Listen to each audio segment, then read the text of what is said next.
राधे राधे दोस्तों, आप सुन रहे हैं अनसुलझे रहस्य। अनु की दास्तां चल रही थी स्टोरी। और अनु की दास्तां में हम वहाँ तक पहुँचे थे जब अनु राहुल का सुरक्षा कवच जो धागा था उसको तोड़ने में कामयाब हो जाती है और उस पर तांत्रिक क्रिया कर चुकी होती है। अब राहुल के साथ क्या होगा वो आप जानेंगे इस स्टोरी में। ज़्यादा समय न लेते हुए सिर्फ एक रिक्वेस्ट करूँगी कि दोस्तों, अगर कहानी अच्छी लगे तो लाइक शेयर सब्सक्राइब जरूर करें। राहुल की रात जैसे तैसे बीतती है। सुबह की पहली किरण खिड़कियों से अंदर आई, पर राहुल के कमरे में एकदम घुप अंधेरा था। कमरे में ऐसी मनहूसियत फैली हुई थी कि कोई भी अगर कमरे में आए तो देखकर डर जाए। सुबह जल्दी उठने वाला राहुल जब काफी देर तक बाहर नहीं निकला तो उसकी माँ को संदेह हुआ। उसकी माँ ने राहुल के दरवाजे पर दस्तक दी और बोला, राहुल बेटा, राहुल बेटा। कोई जवाब नहीं आया, पर अचानक कमरे के अंदर से अजीब सरसराहट होने लगी, जैसे बहुत सारे लोग अंदर फुसफुसाकर बातें कर रहे हों। माँ एकदम ठिठक गई। उसे लगा कमरे में बहुत सारे लोग मौजूद हैं, लेकिन ये कैसे हो सकता है। वो जानती थी कि अंदर सिर्फ उसका बेटा है, फिर भी उसने ये चेक करने के लिए डरते हुए राहुल का दरवाज़ा खोला और वो स्तब्ध रह गई। कमरा बिल्कुल खाली था। कमरे में सिर्फ अंधेरा था और मनहूसियत बिखरी पड़ी थी। राहुल जमीन में पड़ा था और उसने अपने दोनों कानों पर जोर जोर से हाथ रखा हुआ था। अपने कानों को उसने ऐसे दबा रखा था जिससे बाहर का शोर उसके कानों में बिल्कुल भी ना आए, और भरे गले से चीख रहा था, तुम सब जाओ यहाँ से, तुम सब जाओ यहाँ से। मैंने तुम लोगों का क्या बिगाड़ा है। माँ का दिल ये सुनकर सिहर गया। वो झटपट राहुल के पास पहुंची, पर राहुल के चेहरे के ऊपर नजर पड़ते ही उसकी सांसें अटक गईं। रात भर में राहुल का चेहरा कागज की तरह सफेद हो चुका था। आंखों के चारों ओर काले घेरे उभर रहे थे, जैसे राहुल से कई रातों की नींद छीन जा चुकी है। ऐसा लग रहा था राहुल पता नहीं कितनी रातों से सोया ही ना हो। राहुल की आंखें लाल और डरी हुई थीं। वो दर्द से कर रहा था और माँ से लिपटकर रोने लगा और बोला, माँ, मुझे बचा लो, ये लोग मुझे मार डालेंगे। माँ हिल गई एकदम। ये उसी का बेटा था, पर ऐसा लग रहा था जैसे वो इसे जानती ही ना हो, जैसे ये राहुल किसी दूसरी दुनिया से आया हो। माँ कुछ कुछ बातें समझ रही थी कि उसके बेटे के साथ क्या हो रहा है। उसको ज़्यादा जानकारी तो नहीं थी, पर फिर भी अपने बेटे के लिए वो बिना सोचे समझे मंदिर की तरफ दौड़ पड़ी और पंडित जी को सारी बातें बताईं। पंडित जी भी उनके साथ आने के लिए तैयार हो गए, लेकिन पंडित जी जैसे घर के पास पहुंचे तो घर के बाहर ही रुक गए। उनके चेहरे पर एक अजीब सा डर था। माँ ने पंडित जी को इस तरीके से कभी नहीं देखा था। पंडित जी ने घर से पीछे हटते हुए कहा, माई, आप कुछ दूर आकर मेरे पास बैठें, फिर मैं आपको सारी बातें बताता हूँ। घर से कुछ दूर पेड़ के नीचे पंडित जी खड़े हो गए और मंत्रों को पढ़ते हुए घर की तरफ देखने लगे। उनको घर के आसपास और घर के अंदर होने वाली गतिविधि साफ साफ नजर आने लगी। फिर पंडित जी माँ से बोले, माई, मैं अंदर नहीं जा सकता। आपके बेटे पर शमशान पिशाचनी क्रिया की गई है। ये साधना बेहद भयानक और मारक होती है। इसे करने वाला इस संसार में तांत्रिकों की सर्वश्रेष्ठ श्रेणी में आता है। ऐसे तांत्रिक बहुत कम होंगे जो ये क्रिया करते हैं, और इस क्रिया से बच पाना लगभग असंभव होता है। माँ के पैर लड़खड़ा गए। पंडित जी आगे बोले, आपके घर में इस वक्त इतने प्रेत हैं कि पूरा घर प्रेतों से भरा पड़ा है। और आपके बेटे के पास भी अब ज़्यादा समय नहीं है, क्योंकि इस क्रिया को होने के बाद ज़्यादा से ज़्यादा 48 घंटे में इंसान के प्राण चले जाते हैं। पंडित जी गंभीर होकर बोले, माई, आप अपने बेटे के पास लौट जाओ। वो अंतिम सांसें ले रहा है। उसकी अंतिम घड़ी में आप उसके पास रहो। कम से कम वो सुकून से मर तो सकेगा। क्योंकि अगर हमने अब कुछ भी किया तो आपका पूरा घर इस क्रिया की चपेट में आ जाएगा। अगर आप मेरे पास पहले आती तो मैं शायद अपने गुरुजी से आपको मिलवा देता और वो आपकी कुछ मदद कर पाते। लेकिन ये तब होता जब ये क्रिया शुरू की गई थी। क्रिया पूरी होने के बाद इसको रोक पाना असंभव होता है। माँ फूट फूट कर रोने लगी। किसने किया है मेरे बेटे के साथ ये सब? मेरे बेटे ने कभी आज तक किसी का कुछ नहीं बिगाड़ा। पंडित जी दुखी होते हुए बोले, बहन, मैं आपको ये सब नहीं बता सकता।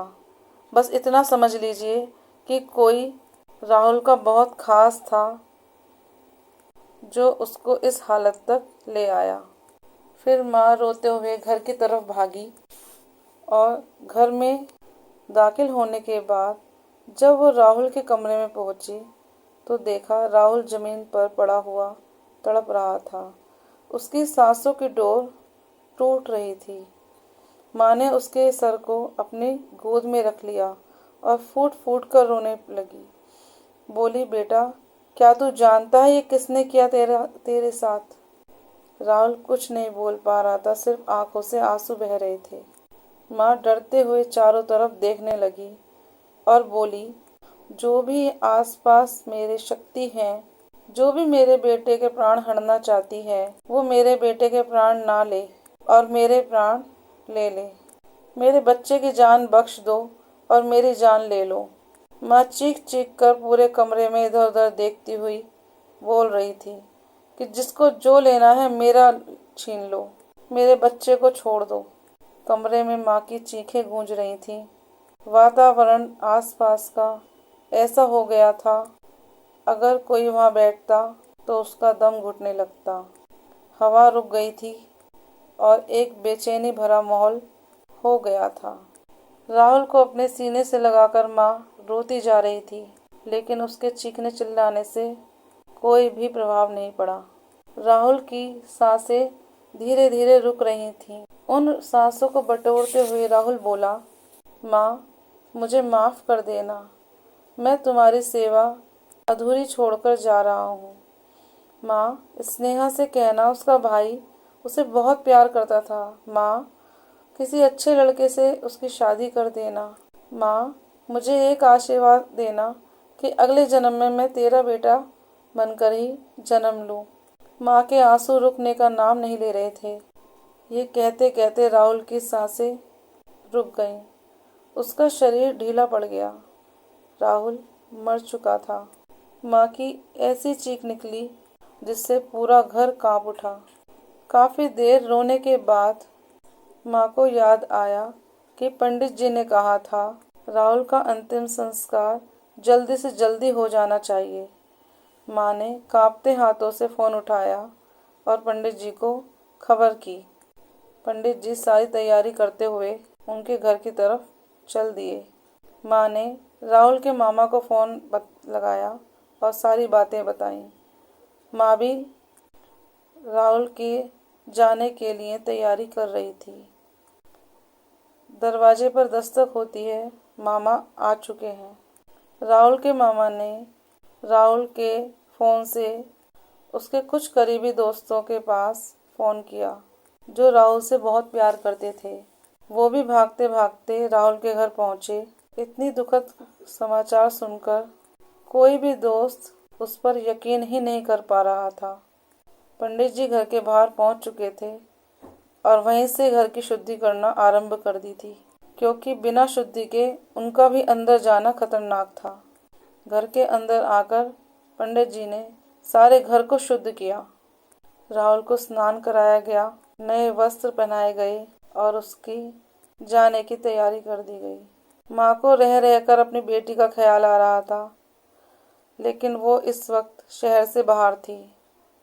माँ ने उसे बताया भी नहीं, क्योंकि अगर वो उसको बताती तो राहुल की बहन राहुल की अंतिम क्रिया होने ही नहीं देती जब तक वो घर नहीं पहुंचती। और पंडित जी ने राहुल की अंतिम क्रिया को जल्दी से जल्दी खत्म करने के लिए कहा था। इसलिए माँ ने राहुल की बहन को खबर ही नहीं की, क्योंकि राहुल के अंतिम संस्कार में अगर देर होती तो राहुल किसी प्रेत योनि में फंस जाता। अपने बेटे की अच्छी मुक्ति कराने के लिए उसने स्नेहा को नहीं बताया और बिना किसी का इंतजार किए राहुल का अंतिम संस्कार कर दिया गया। उसकी अस्थियों को भी पंडित जी ने ऐसे सुरक्षित करवाया जिससे कोई नकारात्मक शक्ति उसको नुकसान ना पहुंचा सके। घर में सन्नाटा छाया हुआ था, हर कोने में मातम ही मातम था। उधर अनु अपने घर में खुशी से झूम रही थी। उसने शीशे के सामने खुद को देखा और उसकी आंखें चमक रही थीं। राहुल, मिल गया ना तुम्हें तुम्हारा इनाम। सिर्फ तुम्हारी वजह से मैं अंतिम दर्शन नहीं कर पाई अपनी माँ के। क्या मांगा था मैंने तुमसे? छुट्टी ही तो मांगी थी। अगर तुम दे देते तो तुम्हारा क्या जाता, पर नहीं, तुम्हें तो हीरो बनना था। अब बनो तुम हीरो। मैंने अपना बदला ले लिया।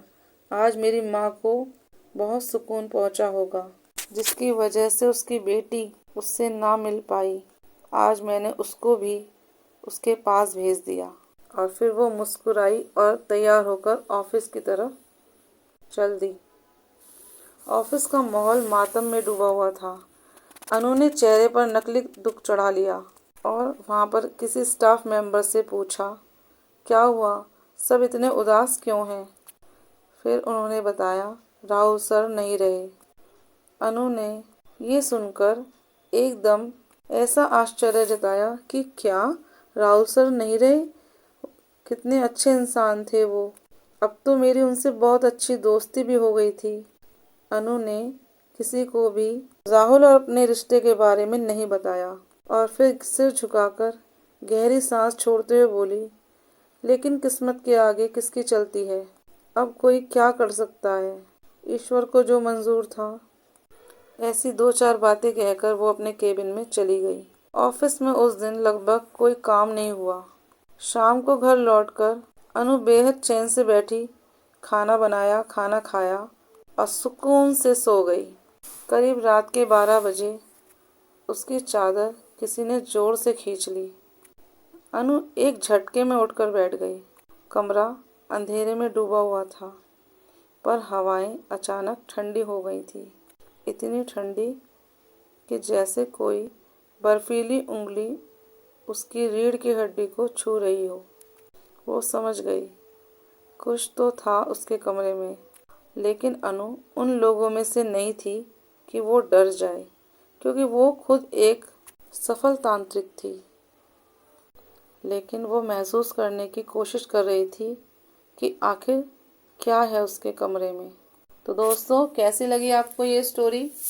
आखिर कमरे में क्या है अनु के? क्या अनु पर भी कोई तांत्रिक क्रिया कर रहा है? क्या राहुल की माँ को पता चल गया कि ये सब अनु ने किया है और वो अनु पर तांत्रिक क्रिया कर रही है, या कोई और अनु का दुश्मन है? ये सारे सवालों के जवाब आपको मिलेंगे नेक्स्ट पार्ट में। अगर स्टोरी अच्छी लगे तो प्लीज़ लाइक, शेयर, सब्सक्राइब जरूर करें। मिलते हैं नेक्स्ट पार्ट में इन सारे सवालों के जवाब लेकर। विदा लेती हूँ दोस्तों। राधे राधे। बाय।